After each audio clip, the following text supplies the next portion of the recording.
हमारे हजरात यहाँ बैठे हैं, इसमें कुछ लोग मुसलमान हैं, कुछ लोग मोमिन हैं। कुछ लोग मुसलमान हैं और कुछ लोग मोमिन हैं। उसी सिलसिले से ऐ दोस्तों, अगर मेरी आवाज़ कानों तक पहुँच रही हो तो आपको अल्लाह ने सूरा अहज़ाब के अंदर आप मुसलमानों के लिए, चाहे वो मर्द हो चाहे वो औरतें हों, दोनों के 9 सिफात बयान किए हैं। और दूसरी जगह अल्लाह ने फरमाया है कि ऐ लोगों, तुम्हारे बाप, तुम्हारे बेटे, तुम्हारी बीवी, तुम्हारी बहनें, तुम्हारे रिश्तेदार और तुम्हारे वो माल जिसको तुमने बड़ी मेहनत से कमाया है, और तुम्हारी वो तिजारत जो तुम्हें दिल से पसंद है, जिसके जरिया तुम अल्लाह उनके रसूल की मोहब्बत को अपने दिल के अंदर जगह नहीं दिए हुए हो, और वो महबूब मकान जिसको आपने बड़ी मेहनत से और बड़ी जांफशानी से, चाहे वो हलाल माल हो चाहे वो हराम माल हो, आपने ये 8 चीज़ों को अल्लाह ताला ने इन आयतों के अंदर जिक्र फरमाया है। और फरमा करके आपसे पूछना चाहता है, आपसे पूछना चाहता है कि ये 8 चीजें इस मजलिस में बैठने वाले को पसंद है या अल्लाह या उनके रसूल की मोहब्बत पसंद है। मैं आपसे फैसला के तौर पे पूछना चाहता हूं, ये 8 चीजें आपको पसंद है या अल्लाह उनके रसूल की मोहब्बत आपको पसंद है? अपने दोनों हाथों को उठाइए, अपने दोनों हाथों को सारे मजमा के लोग उठाइए, और उठाते उठाते मैं आपसे एक चीज पूछना चाहता हूं। अब भाई खड़ा क्यों रख दिए, क्यों? मैं आप तमाम हजरात से ये पूछना चाहता हूं, क्या आप पहले वहला में जन्नत में जाएंगे या मार पीट खा के जाएंगे? ये मैं पूछना चाहता हूं। अरे कैसे, कब तक जाएंगे? अगर आप मुसलमान हैं, अल्लाह ने फरमाया इंदल मुस्लिमीन वल मुस्लिमात वल मोमिनीन वल मोमिनात वल कानितीन वल कानितात वस्साबिरीन वस्साबिरात इला आखिरिल आया। आखिर आयत में अल्लाह ने फरमाया कि ये 9 सिफात जो बयान किए गए हैं मुसलमान मर्द के, मोमिन मर्द के, और साबिरीन के, कानितीन के, खाशिईन के, और अल्लाह से डरने वाले और अल्लाह के जिक्र करने वाले, ये तमाम लोगों के जो सिफात बयान किए गए हैं, चाहे वो मर्द हो चाहे वो औरतें हों, अल्लाह ने फरमाया आद्दल्लाहु लहुम सवाबन कसीरा व अजरन अजीमा। अल्लाह ने ये 8-9 सिफात वाले मर्दों के लिए और 9 सिफात वाली औरतों के लिए अल्लाह ने फरमाया, अल्लाह ने तैयार कर रखा है उनके लिए बहुत बड़ा सवाब, बहुत बड़ा सवाब और अजरन अजीमा।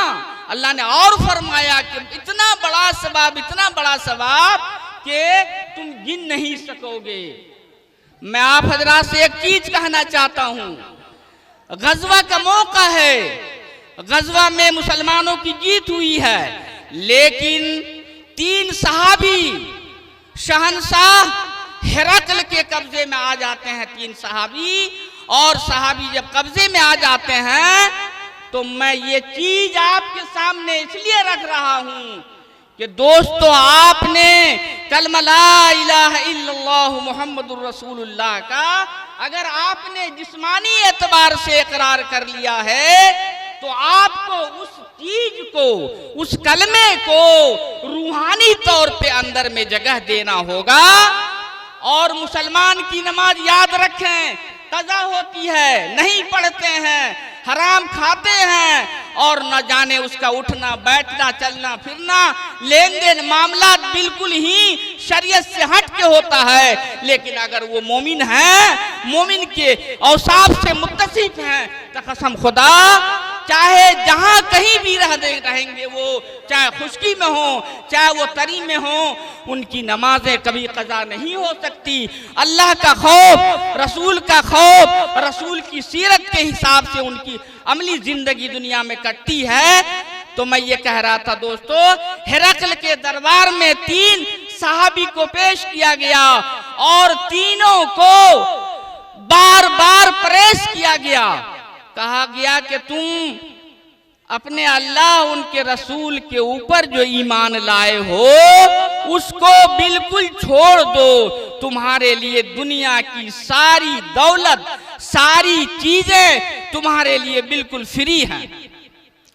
लेकिन कुर्बान जाइए सहाबा की जात पर, प्यारे नबी सल्लल्लाहु अलैहि वसल्लम के साथियों पर, उन्होंने जो हिरकल को जवाब दिया, बस इसके बाद खत्म करता हूं।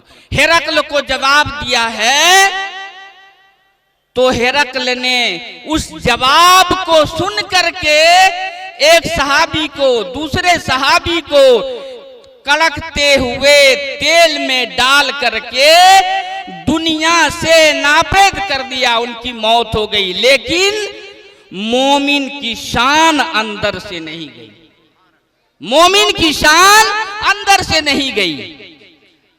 बादशाह के वजीर थे, उन्होंने कहा एक आदमी जो बच गया सहाबी, उनको मेरे हवाले कर दीजिए, मैं किसी तरह से उनको अपने बस में कर करके और बस में कर करके मैं उसे ईमान से फिरा लूंगा।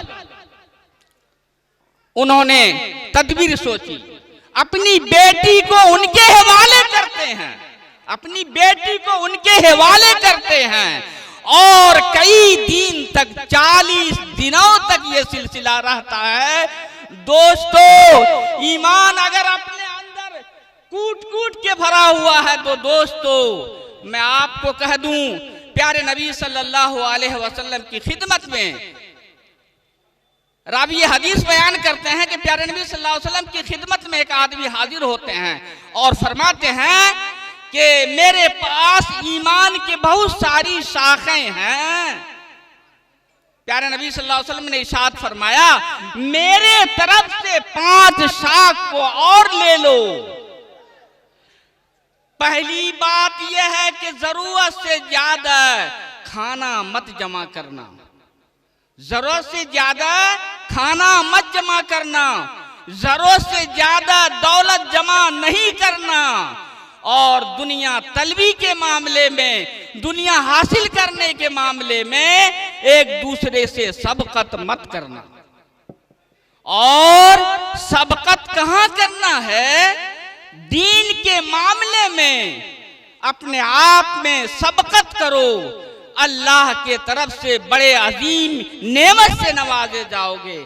और आखिरी जो ईमान की चीज प्यारे नबी सल्लल्लाहु अलैहि वसल्लम ने उस आराबी से फरमाया कि उस अल्लाह से डरते रहना, उस अल्लाह से डरते रहना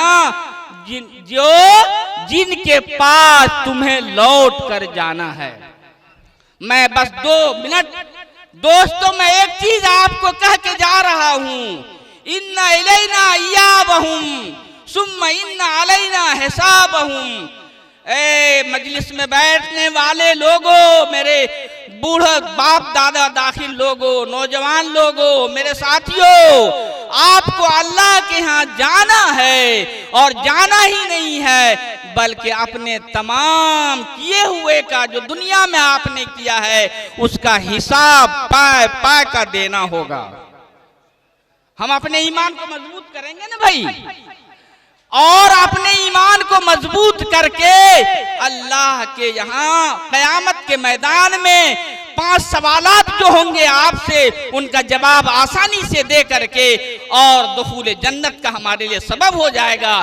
तो अल्लाह ने फरमाया इन्न लिल मुत्तकीन मफाजा व हदाइक व अनाबा व कवाइबा तराबा व कातन दियाका। टाइम नहीं है मैं बताऊं आपको अल्लाह ताला ने जन्नती के लिए क्या क्या रखा है।